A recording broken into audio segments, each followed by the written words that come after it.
নমস্কার বন্ধুরা, এই স্টোরি চ্যানেলে আরও একটা নতুন ভিডিওতে আপনাদের সবাইকে স্বাগত জানাই। আমার আজকের রেসিপি রুটি পরোটার সাথে খাওয়ার জন্য রাতের কিংবা দিনের এই সবজিটা আপনারা সহজে বানিয়ে নিতে পারেন। সম্পূর্ণ নিরামিষভাবে তৈরি, সব সবজি মিশিয়ে আজকে এই তরকারিটা আমি তৈরি করেছি। পুরো ভিডিওটা দেখতে থাকুন, আশা করি ভালো লাগবে। তরকারিটা করার জন্য আমি সব রকমের সবজি নিয়ে নিয়েছি। সব সবজি কম কম করে কেটেছি। নিয়েছি ক্যাপসিকাম, কুমড়ো, পেঁপে, তার সাথে আলু, গাজর, পটল, কাঁচা লঙ্কা নিয়েছি, বেগুন নিয়েছি। বাড়িতে যা সবজি ছিল অল্প অল্প করে নিয়েছি। কড়াই চাপিয়ে নিয়েছি, কড়াইয়ের মধ্যে দিয়ে দিলাম সর্ষের তেল। সবার প্রথমে বেগুনটা হালকা করে ভেজে নিচ্ছি। সকালে জলখাবারে রুটির সঙ্গে হোক কিংবা রাতে রুটির সাথে এই সবজিটা কিন্তু খেতে দারুণ লাগে। সব রকমের সবজি দিয়ে মিলিয়ে এই রান্নাটা আরও ভালো লাগে। বেগুনটা ভেজে নেওয়া হয়ে গেছে, তুলে রাখছি অন্য একটা প্লেটের মধ্যে। কড়াইয়ে ওই তেলের মধ্যেই ফোড়ন দিয়ে নিচ্ছি।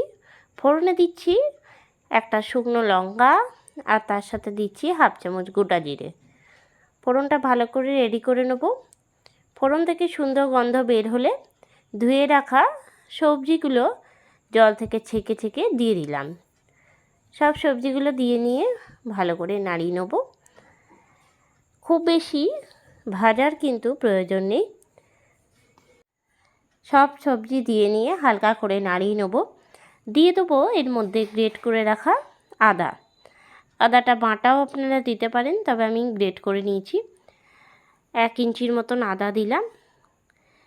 ভালো করে কিছুক্ষণ নাড়াচাড়া দিয়ে নেব।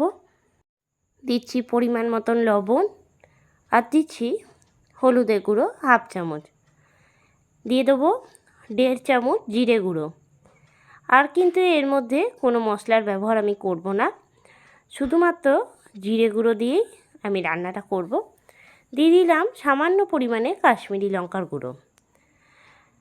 সব কিছু দিয়ে কিছুক্ষণ নাড়িয়ে নেব। তারপর গ্যাসের ফ্লেমটা একদম লোতে করে দিয়ে দেবো একটা চাপা ঢাকা 10 থেকে 12 মিনিটের জন্য। 10 থেকে 12 মিনিট পরে ঢাকনা খুলে আবারও নাড়িয়ে নেব। ঢাকা দিয়ে দিয়ে আমি কিন্তু এই তরকারিটা করব।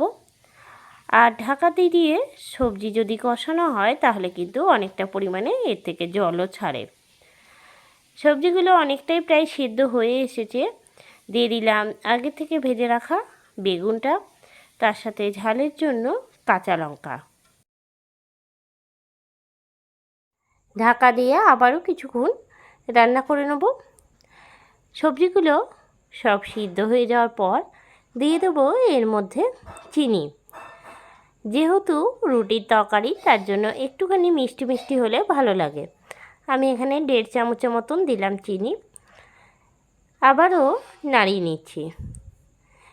রুটি পরোটা সবজিতে কিন্তু খুব বেশি জল না দিলেও চলে, একটুখানি টান টান হলেই ভালো লাগে। তৈরি হয়ে গেল আমার আজকের রেসিপি রুটি পরোটা সাথে খাওয়ার জন্য সবজি। কেমন লাগলো রেসিপিটা অবশ্যই জানাবেন। পরিবেশনের জন্য আমি বাটির মধ্যে তুলে নিচ্ছি। আজকের রেসিপিটা আপনাদের ভালো লেগে থাকলে লাইক করবেন, শেয়ার করবেন। এই চ্যানেলে নতুন বন্ধু হয়ে থাকলে চ্যানেলটা সাবস্ক্রাইব করা অনুরোধ রইল। আর যারা ফেসবুক পেজ থেকে দেখছেন অবশ্যই পেজটাকে ফলো করে দেবেন। আবারও নতুন কোনো রেসিপি নিয়ে হাজির হব। সঙ্গে থাকুন আর দেখতে থাকুন। সবাই ভালো থাকবেন, সুস্থ থাকবেন। ধন্যবাদ।